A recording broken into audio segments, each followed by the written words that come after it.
अच्छा, boot strapping से मुराद ये है कि आप चाहते हो कि, अच्छा फिर क्वेश्चन आ गया।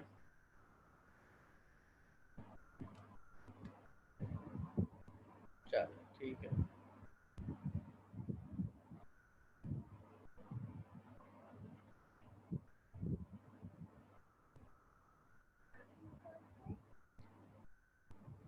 अच्छा, आईपी सर्वर क्या होता है शारिक? आईपी सर्वर कुछ नहीं होता बेटा, डीएचसीपी सर्वर होता है। डीएचसीपी सर्वर आपको प्राइवेट आईपीस के लिए होता है, पब्लिक आईपी के लिए जो है वो डीएचसीपी सर्वर नहीं होता, वो डीएनएस सर्वर्स होते हैं ऑनलाइन, उन पे रिकॉर्ड होता है। वो 13 सर्वर्स होते हैं पूरी दुनिया में, और उनके पास बैकअप होता है। अगर एक भी डाउन हो जाए तो उससे कोई फर्क नहीं पड़ता है, दूसरे के पास तो बैकअप मौजूद है ना।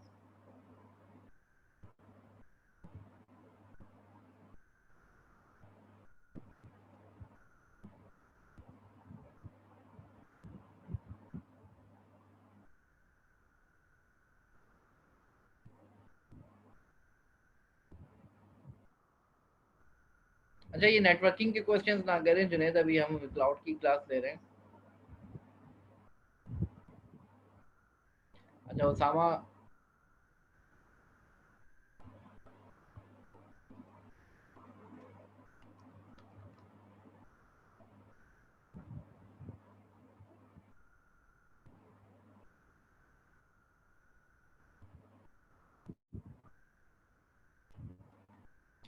बूट स्ट्रैपिंग का मतलब है कि आप, जब आपका कंप्यूटर ऑन हो जैसे ही ना, तो आप चाहते हो कि कोई प्रोग्राम चल जाए, कोई सेटिंग्स करनी है आपने, तो जैसे ही कंप्यूटर ऑन हो कोई ऑटोमेटिकली कुछ कोड जो है वो चलाना चाह रहे हैं आप, ठीक है। तो ये करने के लिए आप बूट स्ट्रैपिंग कर सकते हो। कोई जैसे ही आपका कंप्यूटर ऑन हो तो ये सॉफ्टवेयर इंस्टॉल हो जाए, ये पैच अप्लाई हो जाए, एंटीवायरस अपडेट हो जाए, इस तरह की चीज़ें आप बूट स्ट्रैपिंग के थ्रू कर सकते हो,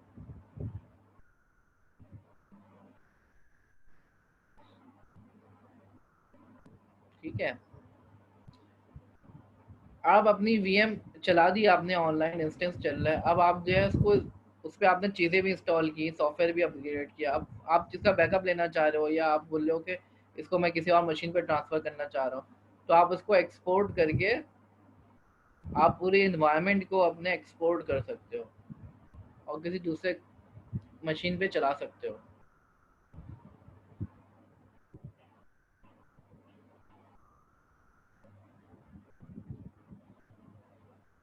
ठीक है।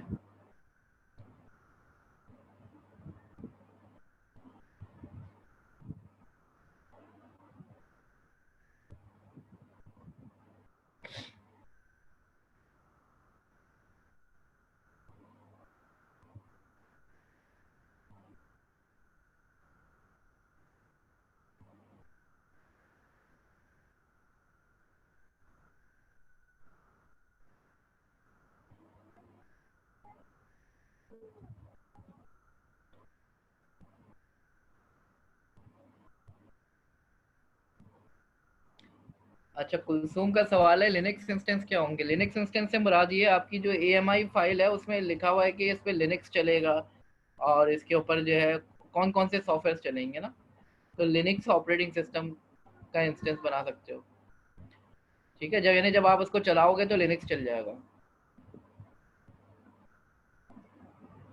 लिनक्स का भी इंस्टेंस हो सकता है, विंडोज़ का भी इंस्टेंस हो सकता है, वगैरह वगैरह।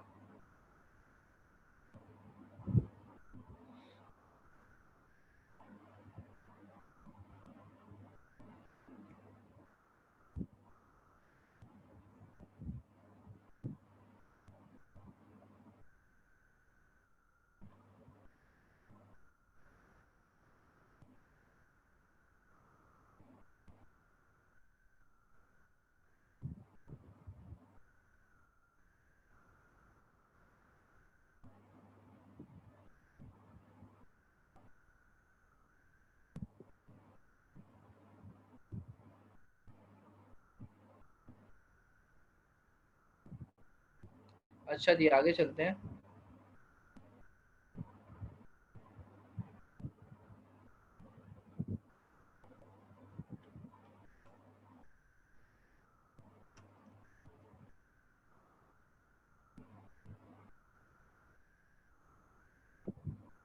जी आगे चलते हैं। मैनेजिंग इंस्टेंस, जब आप जो है बहुत सारे इंस्टेंसेस चला रहे हो, ना आपको जो है फॉर एग्जांपल 1000 कंप्यूटर्स चलाने हैं क्लाउड के ऊपर, अब इनको मैनेज करना मुश्किल हो जाता है, तो आप उनकी टैगिंग कर सकते हो। टैग की मदद से उसको आइडेंटिफाई करना आसान हो जाता है। फॉर एग्जांपल आपने किसी को कह दिया यार ये डेवलपमेंट का सीपीयू है, तो आपने डेव लिख दिया, डेव से टैग कर दिया कि जो डेव वाले हैं वो सारे डेवलपमेंट के पीसी हैं, टेस्ट वाले सारे टेस्टिंग के पीसी हैं। तो हर इंस्टेंस को आप जो है 10 बार टैग कर सकते हो, यानी उसको 10 मुख्तलिफ टैग असाइन कर सकते हो। फॉर एग्जांपल ये डेवलपमेंट का पीसी है, ये जो है बॉस का पीसी है, वगैरह वगैरह। ठीक है।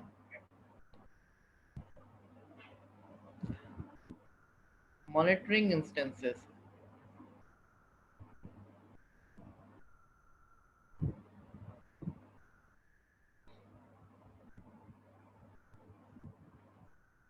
टैग करने का तरीका होता है बेटा, उसमें ऑप्शन होता है। करेंगे कैसे वो, आप जो है जब AWS का इंस्टेंस खोलेंगे वहाँ पे ऑप्शन आ रहा होगा, आप वहाँ से टैग कर सकते हैं।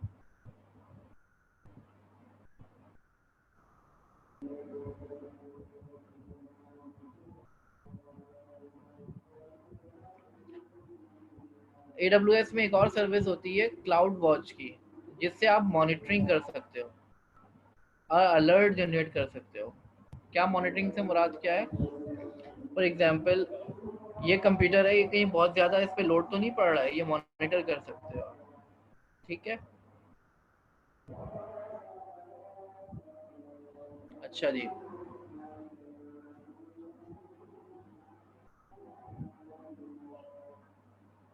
अजान हो रही है, 2 मिनट रुक जाते हैं।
अच्छा, शेख उमर का सवाल है कि मॉनिटरिंग क्लाउड पे होगी? जी हाँ बेटा, क्लाउड पे ही मॉनिटरिंग होगी,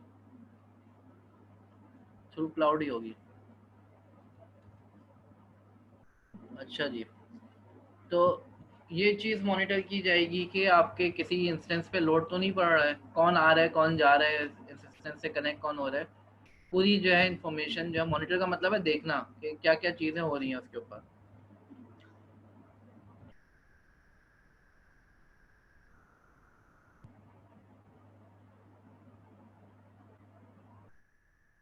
मॉडिफाइंग एन इंस्टेंस, इसमें ये भी ऑप्शन होता है कि आपने कहा कि यार मुझे ये वाला इंस्टेंस दे दो, मुझे जो है फॉर एग्जांपल माइक्रो वाला जो है ना मेरे हिसाब से सही है, जिसमें कम कंप्यूटर चाहिए, लेकिन जो है मेरी रिक्वायरमेंट अगर चेंज हो रही है तो मेरा इंस्टेंस टाइप भी चेंज हो जाए, यानी मुझे जो है अब फास्ट कंप्यूटर की ज़रूरत पड़ रही है बाद में, तो फास्ट कंप्यूटर मुझे असाइन हो जाए, तो इंस्टेंस जो है चेंज भी हो सकते हैं, आपने जो इंस्टेंस टाइप लिया उसको चेंज भी कर सकते हो। फिर सिक्योरिटी ग्रुप की बात हमने पहले भी की थी कि आप जो है AWS पे कोई इंस्टेंस चला रहे हो तो आप उसको कोई ग्रुप असाइन करोगे, जिसके हिसाब से उसके ऊपर सिक्योरिटी पॉलिसीज अप्लाई होंगी। ठीक है,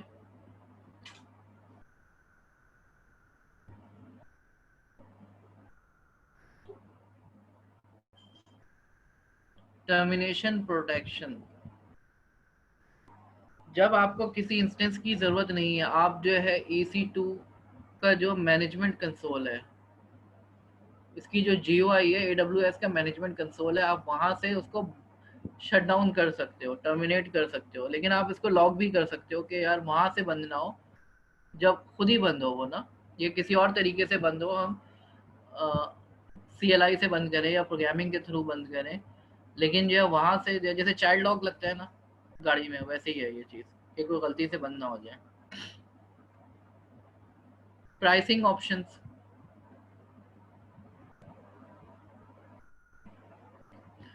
AWS में डिफरेंट किस्म के प्राइसिंग ऑप्शंस हैं,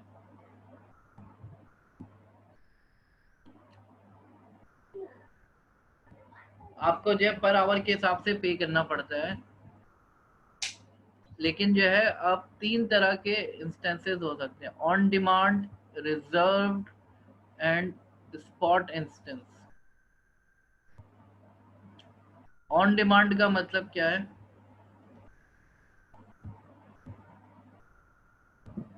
AWS ने जो प्राइसिंग दे दी है कि इसके इतने पैसे हैं,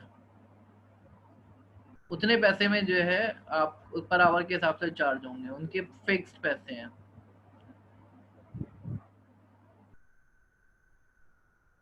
ठीक है, जब आप चलाओगे आपको पे करना पड़ेगा,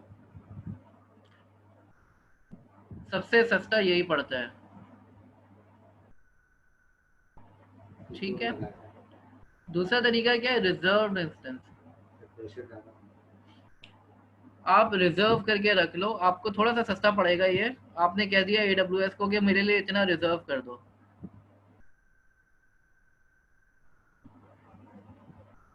तो उसके हिसाब से आपके पैसे लग रही हैं, तो ये ज़्यादा भी हो सकता है कि कम भी लगे आपको, यानी आपको ज़रूरत नहीं है, आपने रिजर्व करके रख लिया अपने लिए, तो उसकी पेमेंट करनी पड़ रही है आपको।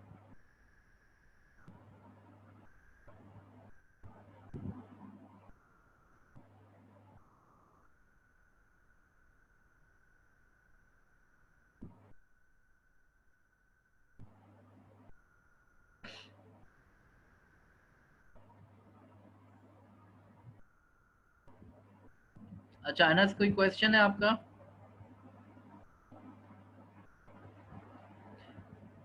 कामरान का क्वेश्चन है कि अगर सब्सक्रिप्शन कैंसिल करनी हो, तो अगर आपने जो है रिजर्व इंस्टेंस लिया हुआ है तो उसकी सब्सक्रिप्शन तो आप कैंसिल नहीं कर सकते ना।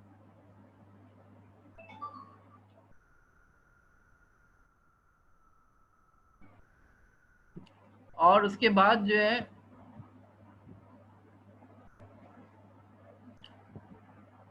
इसमें 3 तरह के ऑप्शन हैं रिजर्व के अंदर, ऑल अप फ्रंट यानी एडवांस पेमेंट करनी होगी, पार्शियल अप फ्रंट यानी थोड़ी सी आप पेमेंट अभी कर दो थोड़ी सी बाद में, और नो अप फ्रंट, तीनों हो सकते हैं।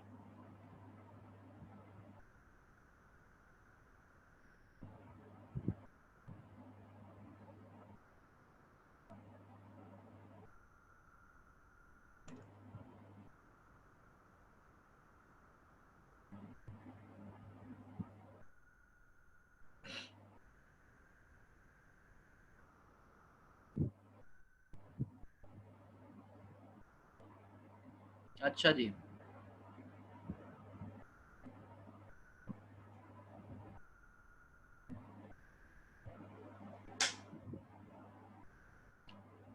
स्पॉट इंस्टेंस क्या होता है? विद स्पॉट इंस्टेंस कस्टमर जो है कहता है कि मैं इतने में खरीदना चाहता हूँ,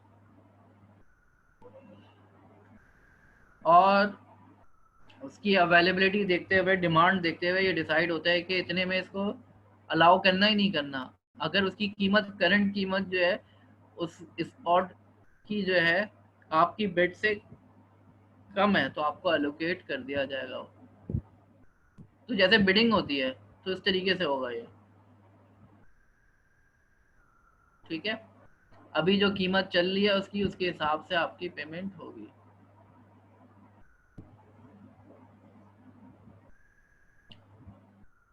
यहाँ तक ये बात समझ में आ गई?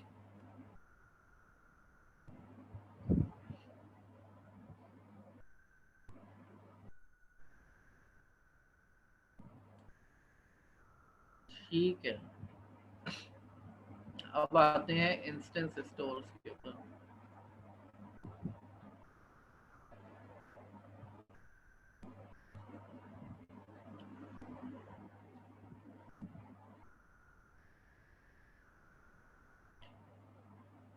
इंस्टेंस स्टोर्स क्या है बेटा? स्टोरेज है। जब आप कंप्यूटर लोगे ऑनलाइन, तो साथ में आपको हार्ड डिस्क भी तो चाहिए होगी ना, जिसमें डेटा अपना स्टोर करोगे। अब कई तरह की स्टोरेज है। एक तो S3 तो अलग से स्टोरेज थी जो हमने लास्ट टाइम पढ़ी थी, वो तो आप बैकअप वगैरह के लिए इस्तेमाल करोगे। लेकिन आपको अपने कंप्यूटर में भी तो स्टोरेज चाहिए ना, जो ऑनलाइन कंप्यूटर ले रहे हो, तो उसमें जो है आप HDD ड्राइव भी लगा सकते हो, SSD ड्राइव भी लगा सकते हो। SSD क्या होती है, फास्ट होती है थोड़ी।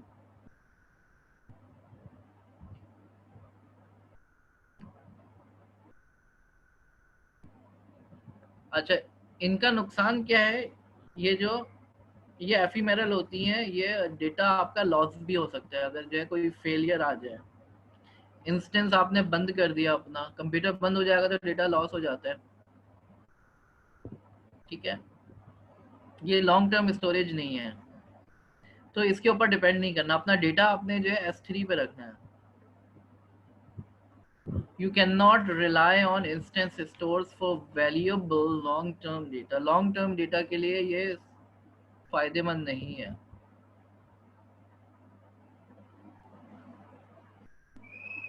ठीक है, इसके बदले आप जो है कोई दूसरा रिडंडेंसी का मैकेनिज्म यूज करें, जैसे रेड इस्तेमाल कर लें, या हडूप का फाइल सिस्टम यूज कर लें।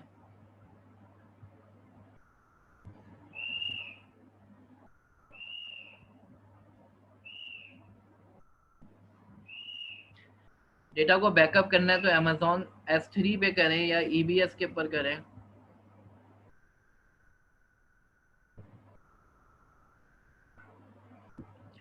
EBS क्या है?